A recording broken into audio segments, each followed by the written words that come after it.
Rating এর দিক দিয়ে আমি প্রথমে আসছি সোয়ালসের স্টার জেমের রেটিং এর দিক দিয়ে দেখুন, প্রথমে গোলার পর স্লো কেমিক্যাল রিয়াকশনের জন্য কালার চেঞ্জ হয়েছে, কিন্তু পাতার স্পট ভালো পড়েছে, সেই জন্য একে আমি দিচ্ছি হচ্ছে 5-এর মধ্যে। শীতকালীন সবজি চাষ বা শীতকালীন যেসব অর্থকরী ফসল হিসেবে আলু, বিভিন্ন ধরনের সবজি, ভুট্টা এইসব যে আমরা চাষ করে থাকি, এতে যখন ছত্রাকের আক্রমণ হয় সবচেয়ে বেশি পরিমাণ ছত্রাকনাশক হিসেবে আমরা কি ব্যবহার করে থাকি, সেটা হলো ম্যানকোজেব গ্রুপের ছত্রাকনাশক। আজকের এই ভিডিওতে আমি আপনাদের সঙ্গে আলোচনা করব, এই যে বাজার থেকে আমি প্রায় 6টা কোম্পানির ম্যানকোজেব সংগ্রহ করতে পেরেছি, এই 6টা কোম্পানির ম্যানকোজেব যে এদের মধ্যে কোনটা ভালো, কোনটার সঙ্গে কি ধরনের কীটনাশক, ছত্রাকনাশক বা অনুখাদ্য মেশানো যাবে, সেই সবগুলো কিভাবে পরীক্ষা নিরীক্ষা করবেন সেগুলো ইন ক্যামেরা মানে আপনাদের ক্যামেরার সামনে আপনাদের পরীক্ষার মাধ্যমে দেখাবো। এই সম্পর্কে আরেকটা বিষয় আপনাদের বলে রাখি, এর যে কোয়ালিটি টেস্ট, যদি আমরা ধরে নিই ইন্ডোফিল M45 বা এই যে জেল, এই যে এর মধ্যে যে কত পার্সেন্ট ম্যানকোজেব আছে, অর্থাৎ আমরা জানি যে ম্যানকোজেব গ্রুপের যে ছত্রাকনাশকগুলো হয় তার মধ্যে 75% ম্যানকোজেব থাকে আর মাত্র 25% হচ্ছে ফিলার থাকে, সেটা থাকে। কিন্তু এই যে টেস্ট পরিমাণ, যে এর মধ্যে কত পার্সেন্ট ম্যানকোজেব আছে, সেটা যদি আমাদের টেস্ট করতে হয় তাহলে আপনাদের বিভিন্ন পেস্টিসাইড কেমিক্যাল টেস্ট যে ল্যাবরেটরিগুলো হয় সেখানেই আপনাদের টেস্ট করে জানতে পারবেন, তাছাড়া কোনোভাবে জানা সম্ভব নয়। আমি শুধু প্রাথমিক ধারণা নিয়েই আজকের এই ভিডিওর মধ্যে আলোচনা করব। প্রথমে আপনাদের সঙ্গে একটু আলোচনা করে নিই, সেটা হলো এই যে ম্যানকোজেব 75% WP ফর্মে আমরা বাজারে পেয়ে থাকি, কিন্তু এই ম্যানকোজেব কিভাবে তৈরি হয় জানেন? ম্যানকোজেব তৈরি হয় জিঙ্ক লবণের সাথে হচ্ছে ম্যানেভ অর্থাৎ ম্যাঙ্গানিজ ইথিনল মিশিয়ে হচ্ছে ম্যানকোজেবকে তৈরি করা হয়। আর এই ম্যানকোজেবের মধ্যে আবার জিঙ্ক থাকে হচ্ছে মাত্র 2%, আর তার সঙ্গে হচ্ছে ম্যাঙ্গানিজ থাকে হচ্ছে 20% মতো ম্যাঙ্গানিজ আমরা পেয়ে থাকি এই ম্যানকোজেবের মধ্যে। এবার আসি, এই যে ম্যানকোজেব, এই ম্যানকোজেবকে যদি আমরা কোয়ালিটি টেস্ট করতে চাই, অর্থাৎ আমি ধরে নিলাম এই ইয়ালি, তো এই ইয়ালির মধ্যে সত্যিকারই কি 75% ম্যানকোজেব এবং 25% ফিলার আছে, সেইটা যদি আমাদের টেস্ট করতে হয় তাহলে আমাদের বিভিন্ন যে পেস্টিসাইড টেস্ট ল্যাবরেটরিগুলো আছে সেখানেই আপনাদের স্যাম্পেল পাঠাতে হবে, তবেই আপনারা টেস্ট করে জানতে পারবেন। আর এই ভিডিওতে আমি আপনাদের সঙ্গে যে বিষয়গুলো নিয়ে দেখাবো সেটা হলো এই যে ম্যানকোজেব, এই যে এতগুলো কোম্পানি ম্যানকোজেব আপনারা যখন এই আলু সিজনে আলুতে ছত্রাকনাশক হিসেবে ব্যবহার করেন, তখন কোনো সময় কাজ করে, কোনো সময় কাজ করে না, এই নিয়ে আলোচনা করতে থাকেন। এর পাশাপাশি আলোচনা করতে পারেন যে এই কোম্পানি ম্যানকোজেব ভালো, এই কোম্পানি ম্যানকোজেব খারাপ, যে এই যে সমস্যাগুলো, এই সমস্যার সমাধানগুলো আজকে কিন্তু এই ভিডিওতে আপনারা পেয়ে যাবেন। সবার প্রথমে আপনাদের দেখাই যে এই যে ম্যানকোজেব, আমি এদিক থেকে আসছি, এটা গুমর কোম্পানির মার্লেটস, যার ম্যানুফ্যাকচারিং কোম্পানি হচ্ছে গুমর একটা সবচেয়ে ভালো ব্র্যান্ড কোম্পানি, যেটা হচ্ছে নিজস্ব ম্যানুফ্যাকচারে ম্যানকোজেব তৈরি করে। এটা হচ্ছে মহেন্দ্রা জেল, যেটা হচ্ছে মহেন্দ্রা কোম্পানির নিজস্ব ম্যানুফ্যাকচারিং। এটা হলো ইন্ডোফিল, সবাই পরিচিত, আর এটা নিয়ে সবসময় মার্কেটে একটা হাইপ চলে, যেটা হচ্ছে ইন্ডোফিল, এরা নিজস্ব ম্যানুফ্যাকচারিং। কটেম, যেটা পরশ কোম্পানি, ইন্দোরামা কোম্পানির প্রোডাকশন, যার ম্যানুফ্যাকচারিং কোম্পানি হলো ফিল ইন্ডাস্ট্রি প্রাইভেট লিমিটেড। এটা হলো ইয়ালি, যেটা নবরত্ন অর্থাৎ কপ কেয়ারের প্রোডাকশন, এরাও নিজস্ব ম্যানুফ্যাকচারিং কোম্পানি। আর এটা হলো স্টার জেম, যেটা ম্যানুফ্যাকচারিং কোম্পানি বা মাদার কোম্পানি হলো UPL, এটা UPL এর প্রোডাকশন। আর এটা হচ্ছে নিজস্ব, এরা সবাই নিজস্ব ম্যানুফ্যাকচারিং কোম্পানি, শুধুমাত্র এটা অন্য ম্যানুফ্যাকচারিং কোম্পানি এবং এটা অন্য ম্যানুফ্যাকচারিং কোম্পানি থেকে এরা মার্কেট করছে। এবার আসি যে কে কিরকম ভাবে, সবার প্রথম যে টেস্টটা আমি করব সেটা হলো কোন ম্যানকোজেব, কোন প্যাকেটের ম্যানকোজেবটা খুব সহজে গুলে যাচ্ছে, সেটা একটা কোয়ালিটি টেস্টের উপর ব্যাপক নির্ভর করে। এই বিষয়টা নিয়ে আমি পরে আলোচনা করছি। আগে সবার প্রথমে আপনাদের দেখিয়ে দিই যে এইখানে যে 6টা কোম্পানি ম্যানকোজেব নিয়ে এসেছি, কোনটা সবচেয়ে দ্রুত জলে গুলছে সেটাও একটা নির্ভর করে আপনার ম্যানকোজেবটা কত ভালো কাজ করতে পারবে। তো আমি এখানে 6টা গ্লাস নিয়ে এসেছি, এবার আপনাদের দেখে কোন ম্যানকোজেবটা খুব তাড়াতাড়ি গুলছে। এবার আমি এই ধার থেকে প্রত্যেক গ্লাসে, এটা 200 ml এর গ্লাস, 200 ml গ্লাসে আমি 2 গ্রাম মতো ম্যানকোজেব মেশাবো। তো এখানে সবার প্রথমে মালিককে নিয়ে নিচ্ছি প্রায় 2 গ্রাম মতো, 2 গ্রাম মালিক নিয়ে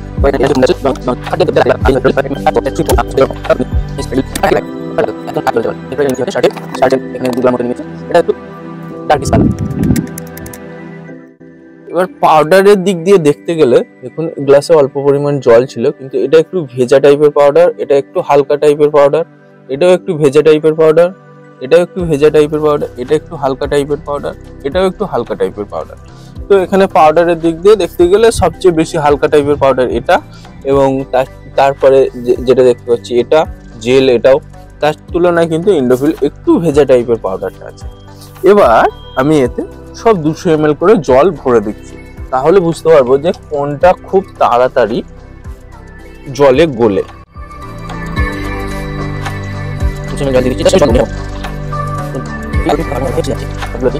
কতক্ষণ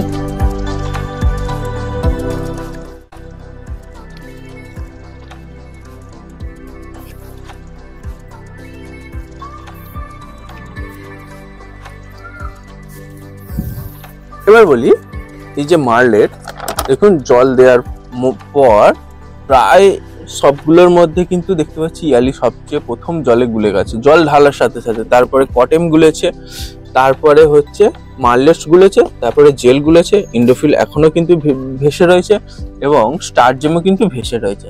তো আমি সবগুলোকে ভালো করে গুলিয়ে নিই, তলায় যদি বসে থাকে।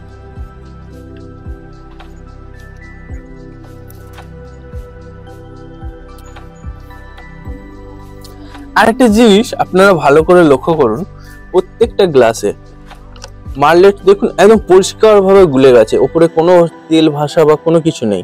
কিন্তু মহেন্দ্রার দেখুন হালকা ভাবে একটা পাউডারের মতো উপরে ভেসে আছে।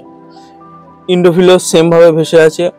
এটা কিন্তু শক্তিমান হচ্ছে কটেমে কিন্তু ভেসে নেই, ইয়ালিতেও ভেসে নেই, আর স্টার জেমে অল্প এখানটা একটুখানি ভেসে রয়েছে।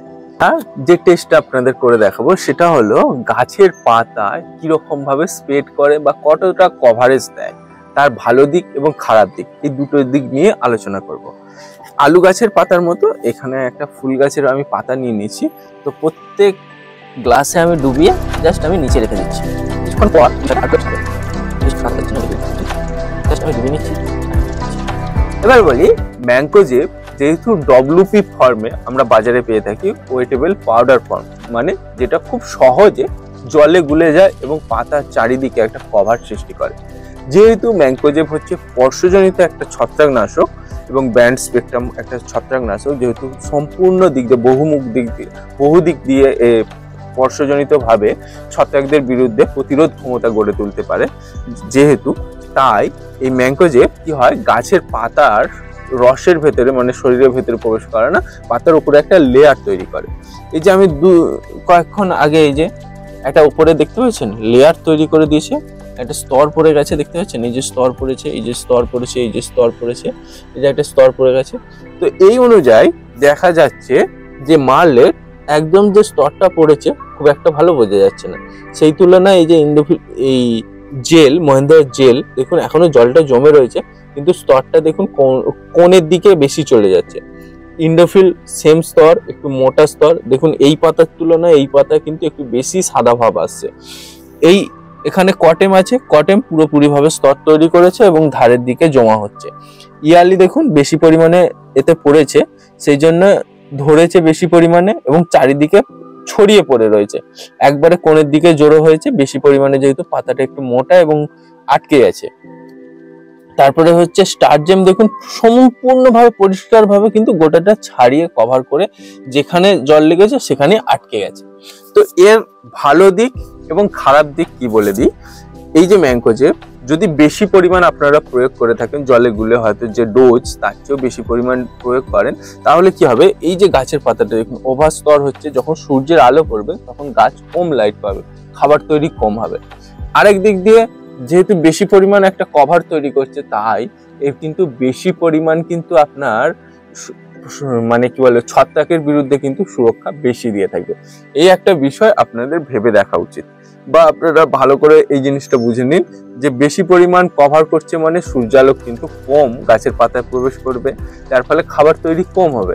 আরো এক দিক দিয়ে বেশি পরিমাণ কভার করছে, সেই দিক দিয়ে দেখতে গেলে ছত্রাকের বিরুদ্ধে কিন্তু কাজ বা ছত্রাকের যে স্পোর গুলো ভেসে আসে তার বিরুদ্ধে কিন্তু ভালো একটা রেজাল্ট দিতে পারে।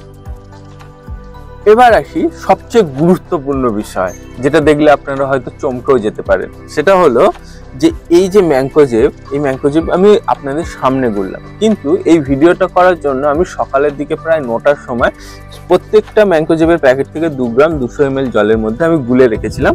এই যে তার স্যাম্পেলটা আমি আপনাদের দেখাচ্ছি, এটা হচ্ছে কটেম। তো কটেমের কাছে আমি রাখলাম, তারপরে হচ্ছে জাস্ট আমি নাড়াচ্ছি না, কারণ যেভাবে ম্যাঙ্কোজেবটা বসছে সেইভাবে আমি বসতে চাইছি। কে কত সময়ে তাড়াতাড়ি বসছে সেটা আমি দেখতে পাবো। এটা হচ্ছে জেল, এখানে আছে এটা হচ্ছে ইয়ালি, এটা দেখেই বোঝা যাচ্ছে এটা ইয়ালি। তারপরে এটা আছে হচ্ছে মার্লেট, এটা মার্লেটের কাছে আমি রাখছি। এটা হচ্ছে স্টার জেম, এটা স্টার জেমের কাছে আমি রাখলাম। তারপরে এটা হচ্ছে ইন্ড্রোফিল, এটা হচ্ছে ইন্ড্রোফিলের কাছে রাখলাম। এবার আপনারা একটু তফাৎটা ভালো করে দেখে নেন, দুটোর মধ্যে তফাৎ। তারপরে আমি বিষয়টাকে আসছি। মার্লেট দেখুন হালকা একটু লালচে ভাব এসছে, মানে তলার দিকে বসে গেছে। জেলের দেখুন একই কালার রয়েছে কিন্তু হালকা হয়েছে, তলার দিকে বসে গেছে। ইন্ডোফিলের ক্ষেত্রে দেখুন যেহেতু এটা একটা ব্ল্যাকিশ কালার, তার সঙ্গে কিন্তু এটা পুরোটাই লাল হয়ে গেছে, মানে প্রায় 6 ঘন্টা হয়ে গেছে, তাই জন্য এই কালারটা এখানে একটা কিন্তু কেমিক্যাল রিয়াকশন হয়েছে, স্লো কেমিক্যাল রিয়াকশন ঘটেছে। এখানে ক্ষেত্রে দেখুন একই রয়েছে, জাস্ট ওষুধটা তলায় বসে গেছে। এখানে দেখুন ইয়ালি, সেটাও কিন্তু হলদে ভাব, এটাও হলদে ভাব রয়েছে কিন্তু তলায় একটু বসে গেছে। স্টার জেমের ক্ষেত্রে দেখুন তলায় বসে গেছে এবং গ্লাসের মধ্যে একটা কেমিক্যাল স্লো রিয়াকশন ঘটেছে, যার কারণে কালার চেঞ্জ হয়েছে। এবার যে বিষয়টা আপনাদের বলি সেটা হলো যে এই যে ম্যাঙ্কোজেবের সাথে আমরা অন্যান্য যে কেমিক্যাল কম্পোজিশনে কীটনাশক, ছত্রাকনাশক বা অনুখাদ্য মেশাই, সেটা কি মেশানো ঠিক হবে কিনা। কিছু কিছু ম্যাঙ্কোজেবের ক্ষেত্রে সাধারণত মানে যেটাকে বলা হয় খাট জাতীয় কীটনাশক বা যেগুলো হয়ে থাকে সেগুলো মেশানো সম্ভব না। যেমন ক্যালসিয়াম জাতীয় যে অনুখাদ্যগুলো হয় সেগুলো ম্যাঙ্কোজেবের সাথে মিশিয়ে স্প্রে করা ঠিক হবে না, কারণ রিয়াকশন করবে। এই যেটা ইন্ডোফিলের মধ্যে সবচেয়ে ভালো বুঝতে পারবেন যে স্লো রিয়াকশন ঘটেছে। তো আপনাদের মনে একটা প্রশ্ন আসতে পারে যে এখানে জলের কোনো সমস্যা হতে পারে না। এখানে যে জলটা আমি ব্যবহার করছি, যার পিএইচ লেভেল হলো 7 এবং যার টিডিএস লেভেল হলো 270 কাছাকাছি, যেটা সাবমার্শাল বা টিউবওয়েলের জল হয়ে থাকে।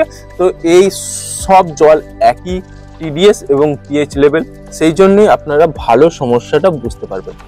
এবার আসি যে এই যে 6টা মার্কেট থেকে আমি ম্যাঙ্কোজেব নিয়ে এসেছি, আমার তরফ থেকে যদি আমি রেটিং দিই তাহলে কিরকম রেটিং দেবো, সেটা কিরকম হতে পারে, মানে কাজ, এই যে এখানে যে রেজাল্ট, এই যে দুটো পরীক্ষা আমি আপনাদের সামনে করে দেখালাম, সেটা কিরকম রেজাল্ট হতে পারে, তার অনুযায়ী রেটিংটা কিরকম হবে সেটা আপনাদের আমি বলি।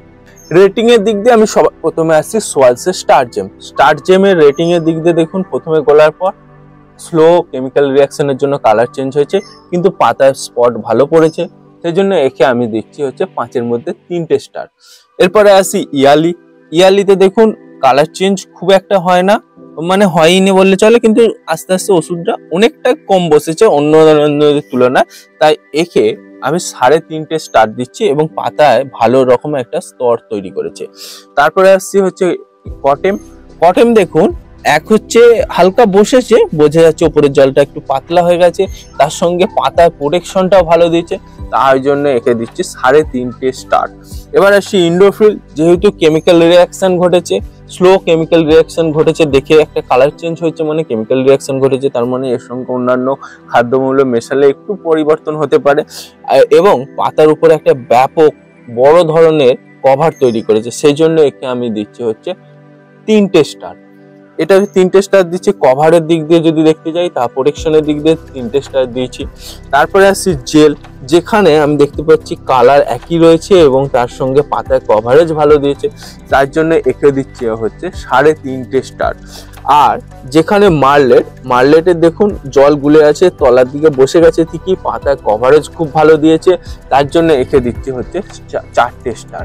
তো আপনারা বুঝতে পারলেন যে বাজারে কোন ম্যাঙ্কোজেবটা কি ধরনের কোয়ালিটিতে আমরা কাজ পাবো এবং তার সঙ্গে কি ধরনের মেশাতে পারি। এই জায়গায় বলে রাখি, এটা একটা মানে ঘরের মধ্যে পরীক্ষা, আমি আপনাদের টেস্ট করে দেখালাম। যদি অরিজিনালি ম্যাঙ্কোজেবের টেস্ট আপনাদের করতে হয়, তাহলে বিভিন্ন ব্লক বা বিভিন্ন স্টেটে যে পেস্টিসাইড টেস্ট ল্যাবরেটরিগুলো আছে, সেখানে আপনাদের স্যাম্পেল পাঠিয়ে টেস্ট করে তবেই কিন্তু আপনার অরিজিনাল কোয়ালিটি টেস্টটা আপনারা জানতে পারবেন। আশা করি আমি আপনাদের বোঝাতে পারলাম যে আমরা সবচেয়ে বেশি পরিমাণ যে ছত্রাকনাশক কি ব্যবহার করি, বাজারে বিভিন্ন কোম্পানির পাওয়া যায়, সেগুলোর মধ্যে কোনটা ভালো, কোনটা কিরকম কাজ করে, কোনটা কিভাবে রেজাল্ট আসে, সেই সব বিষয়গুলো নিয়ে যদি আপনাদের মনে কোনো প্রশ্ন থাকে অবশ্যই নিচে কমেন্ট সেকশনে আপনারা কমেন্ট করবেন। আর এই ভিডিওটি যদি ভালো লেগে থাকে অবশ্যই কৃষক বন্ধুদের সাথে শেয়ার করুন। আজ এই পর্যন্তই, আবার দেখা হচ্ছে পরবর্তী এক ভিডিও। ভালো থাকবেন এবং আপনার ফসলে যত্ন নেবেন।